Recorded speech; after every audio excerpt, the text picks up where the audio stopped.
And I'm back. Episode 2 of That You May Know is here, and it is long overdue, man. I was planning on having this done last week, but to be honest, I didn't get to it for several reasons. Main one being just some major discouragement hit me recently. Discouragement of the spiritual kind. I was dealing with fear that God couldn't use me in this ministry because of sin and temptation in my life, and because there are so many other people that are much more qualified than me to teach this kind of stuff.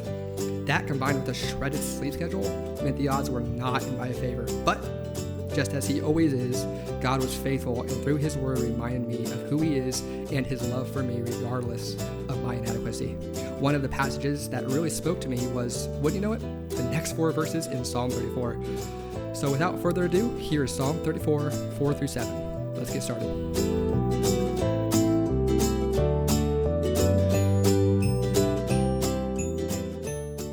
So in case you missed it, last episode we covered verses 1 through 3, as well as talking about the context this psalm was written in. This psalm was a reflection of God's faithfulness to David when David was on the run and had nowhere else to turn. David tried to save himself according to his own understanding of the situation, but God worked through it and saved him anyway. Now that I really think about it, this story brings to mind a very popular proverb as well. Proverbs 3, 5 through 6. Here it is.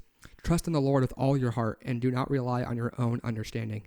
In all your ways know him, and he will make your paths straight. I'd put money down that the Solomon not only wrote that with his own personal experience in mind, but also that he drew from the countless stories of David and his struggles.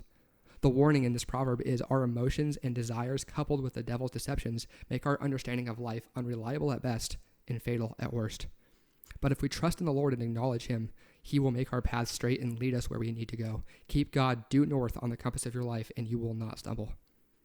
And even when we don't keep first things first and think we know better than God how to live life, Psalm 34 speaks of the hope we have that God will be faithful, and not because of our own merit, but because of his goodness. Here's verse 4. I sought the Lord, and he answered me, and rescued me from all my fears. First off, some key observations on that first phrase, I sought the Lord. Number 1, this is a change in tense from the past 3 verses. 1 through 3 are in more of a future tense, speaking of David's praise and his response to the faithfulness of God in his life. I will bless the Lord. I will boast in the Lord. Now in verse 4, David looks back at a more concrete example of what actually happened, what David did and how God responded. Another observation is this is one of 3 cause and effects in this passage. The cause being, I sought the Lord, and the effect being, he answered me. I sought him, he answered me. Bada bing, bada boom. God is not on the sidelines in our lives. No matter what it feels like and no matter how hopeless the outcome appears to be, if we seek him, if we seek his righteousness, Matthew 5:6, and seek his presence, he will answer us. His word is living and active, Hebrews 4:12, and he is actively speaking to those people who seek him through prayer and his word. We can't listen to the lies that say God is distant. We can't listen to the lies that say God doesn't care. He isn't interested in you or in a relationship with you. He is. He is absolutely interested and will draw near to us when we draw closer to him. The following phrase says, and he rescued me from all my fears. So not only will he draw close and give us a certainty in our time of need and confusion, he will rescue us from our uncertainty and fears. Does that mean that if we pray and read our Bibles, God will snap us loose of all problems and make our lives perfect? No. But it does mean in the storm, we have a sure lighthouse to guide us and a confident captain to lead us to the other side. We can be rescued from all of our fears and tribulations because of the love of God in our lives. After all, perfect love does what? Drives out fear, of course. It drives out fear. Life will do what life will do, but God will do what he is faithful to do, and that's rescue his people and love them with a love unmatched by anyone. And there is more for those who seek him. Here's verse 5. Those who look to him are radiant with joy. Their faces will never be ashamed. Here again, we have a cause and effect. Those who look to him, those who seek his presence and keep their eyes on him, are radiant with joy. We have all heard the stories, or maybe even know someone that no matter what is going on or what they are experiencing at that moment, they have this sense of unchanging hope and joy that almost seems unnatural or even inappropriate given the situation. A lot of us are looking for that, wondering what is their secret? How are they staying afloat in life no matter what waves hit their ship? Well, this is how you do it. You base your worldview on a stable platform, the platform of who God is. Going back to the lighthouse analogy, if we look to God and focus on the truth he tells us in his word, like looking at a lighthouse in a storm, the waves will start to be an afterthought, and we will have this joy and hope that is unearthly and beautiful. Again, not saying we won't feel pain or sorrow, not saying that, but we will have the resolve to push through with a joy we wouldn't have otherwise. We will be, as the text says, radiant with joy. But I know what you're thinking, Caleb, that sounds fantastic and all, But this cannot possibly be applied to everything, right? Wrong. Next phrase. Their faces will never, keyword, never, can never be ashamed. Never be ashamed. Never. Okay, I'm going to stop. I think Charles Spurgeon said it best in his commentary, The Treasury of David, Volume 2. Their faces were covered with joy, but not with blushes. They looked to God for hope, and God never failed them. In his timing, he will always come through no matter what, and will never embarrass us with false hope and promises. Don't miss this, guys, because the temptation is not to look to God, but to look to our earthly relationships for this kind of support, sustenance, and validation, but it is a false hope. Make no mistake, our earthly relationships can be a great blessing and are definitely needed in their own right, but if we look to our friends, girlfriends, boyfriends, husbands, wives, whatever, to be what that source of joy and consistency in our lives, the only consistent thing we will experience is disappointment and wondering why things aren't better. We may even be tempted to say, "What the heck, God?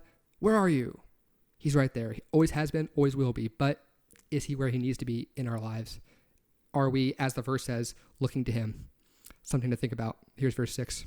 This poor man cried, and the Lord heard him and saved him from all his troubles. This verse is kind of a parallel to verse 4, saying a similar thing a different way. This poor man could be referring to David himself, poor in spirit and seemingly hopeless, or it could be a more general reference. Either way, I think we can all relate to the description. When it comes to our ability to fight our own battles, we all really lack what is needed on our own merit and are in a pretty helpless state without God. Poor is an ample description, which is why the poor man here cries out. He calls out to God for whatever help he can get. And big shock to everyone, God hears him. This is something that is worth camping out on the rest of the podcast because honestly, I think sometimes we undercut the insane notion of prayer and the fact that the creator of the universe not only hears us, but cares about what he is hearing. Personally, I try to go stargazing every night I can just to remind myself of where I'm at and whose I am. And every time I get overwhelmed with how insignificant I really am. And honestly, I struggle with the idea sometimes that when I am crying out to God, he does hear me. There's so much in this universe, and even on earth, why would my struggles even hold a candle? But that's one of millions of wonderful things about our God that we must proclaim to everyone. He does hear us, and he wants to hear us. And not only will he hear us, he will rescue us from the fears and troubles of this world. Verse 7 sheds some light on how he does this. Here it is. The angel of the Lord encamps around those who fear him and rescues them. The angel of the Lord in the Old Testament is a pre-incarnate Christ, God the Son appearing to man before his incarnation in the New Testament. And here it says those who fear God are in the protection of Christ himself. A repetition of the same theme from the last 3 verses, it again says they are rescued from their fears, and it's repeated because it's something that needs to be constantly remembered throughout our lives. It's easy on a Sunday to be like, yeah, I know God is there, and he has me in his hand, bada bing, sweetie, sweetie. That's great. That's all too easily forgotten when life knocks on the door and things start moving a bit too fast if we don't every day sit down and remind ourselves of who God is and what he has done and is doing. When the Bible repeats itself like this, don't glance over it. Take note. Why is this being repeated? And then repeat it yourself every day until we see him face to face. And that will do it for episode 2. Sorry for the delay again on this one. Hopefully it won't happen again, but we will just have to see. Hoping this episode was a great encouragement for you, and I will hopefully see you again next time. Peace.